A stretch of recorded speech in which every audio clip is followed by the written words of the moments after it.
அது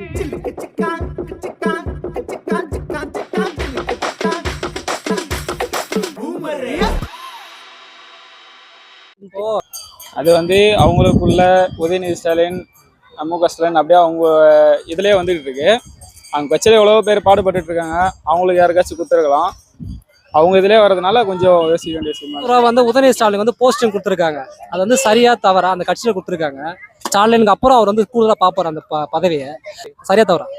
சரின்னு சொல்ல முடியாது, தவறுன்னு சொல்ல முடியாது. ஏன்னா இது அவங்களோட ஜெனரேஷன், அவங்களோட தலைமுறையா அவங்க எடுத்துட்டு வராங்க. அதனால அது நம்ம ஒன்றும் இது பண்ண முடியாது.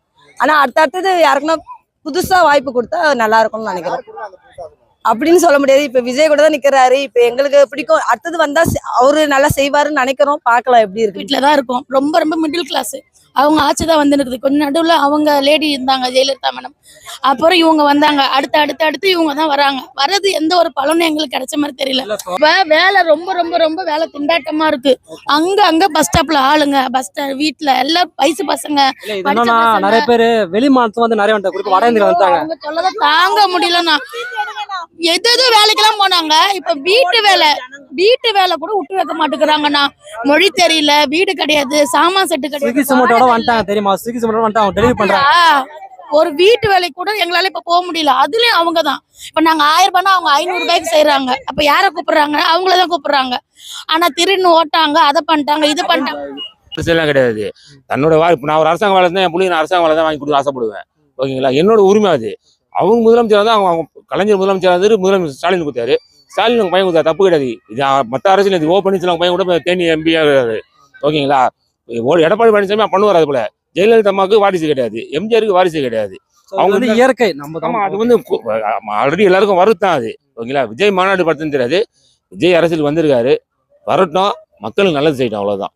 அரசியலுக்கு வந்து இது நல்லதான்னு கேட்டிங்கன்னா எனக்கு இல்லைன்னு தான் தோணுது. ஏன் அப்படின்னா அவங்க இன்னும் கொஞ்சம் நிறைய பாலிடிக்ஸில் இப்போ தான் வந்து புதுசாக வந்திருக்காங்க. இன்னும் கொஞ்ச நாள் இருந்துட்டு ஒரு சர்டைன் எக்ஸ்பீரியன்ஸ்க்கு அப்புறம் அதுக்கு இல்ல இப்போ போதை ஒழிப்பு மாநாடு சொல்லி நிறைய பேர் மாநாடு நடத்துறாங்க. தமிழ்நாட்டில் இருக்கு தானே, இயற்கையாவே இருக்கு தானே. படத்துல காமிச்சிட்டு திருப்பி நீங்க வரதே. அதான் சொல்றேன்னா மோஸ்ட்லி படத்துல நடி விஜய் கூட சொல்றேன். விஜய் கூட படத்துல சீரட் பிடிக்கிறாரு. அது பிடிக்காம கூட இருக்கலாம். அவரு தப்பு தானே. ஓட்டு போடுறீங்க, ஓட்டு பிடிக்கலாம். அவரு நான் ஓட்டு போட தெரியாது. என்னோட விஷயத்துல வரட்டும், வந்து நல்லது, மக்கள் நல்லது பண்ண சந்தோஷம் தான். எந்த அரசியல் கட்சி பாதிப்படையும் ஓட்டு? ஏடிஎம் கேடிஎம்க்கு தான் பெரிய கட்சியா இருக்கு. அவர் வரதால ஓட்டு பாதிப்படையுமா இல்ல பிஜேபி வளருமா? பிஜேபிலாம் தமிழ்நாட்டில் பிஜேபிலாம் வளராதுங்க. சான்ஸே கிடையாது. பிஜேபி தமிழ்நாட்டில் வளராது. பிஜேபி தமிழ்நாட்டுக்கு வந்தா கார்பரேட் கம்பெனிக்காரன் தான் வளர முடியும். இருக்கிற அடித்தன மக்களும் ஏற்கனவே வெள்ளக்காரன் அடிமையா இருந்த போல இருக்கிற மக்களும் திருப்பி அடிமையா தான் போன கண்டி தலை நிமிர முடியாது. மற்றபடி தமிழ்நாட்டில் பிஜேபி வளர முடியாது. விஜய் வந்து மக்கள் நல்லது பண்ண சந்தோஷமான விஷயம் தான். அவங்க அப்பா, அதுக்கப்புறம் ஸ்டாலின், அதுக்கப்புறம் உதயநிதி ஸ்டாலின் அப்படியே வந்துகிட்டே இருக்கு. அவங்க கட்சியில எவ்வளவோ பேர் பாடுபடுறாங்க. அவங்களுக்கு யாருக்காச்சும் கொடுத்துருக்கலாம். உங்களுக்கு வந்து பிடிக்கல, ஒரு பப்ளிக்கா பிடிக்கல. ஆமா, சரிதான். செய்வார் கண்டிப்பா.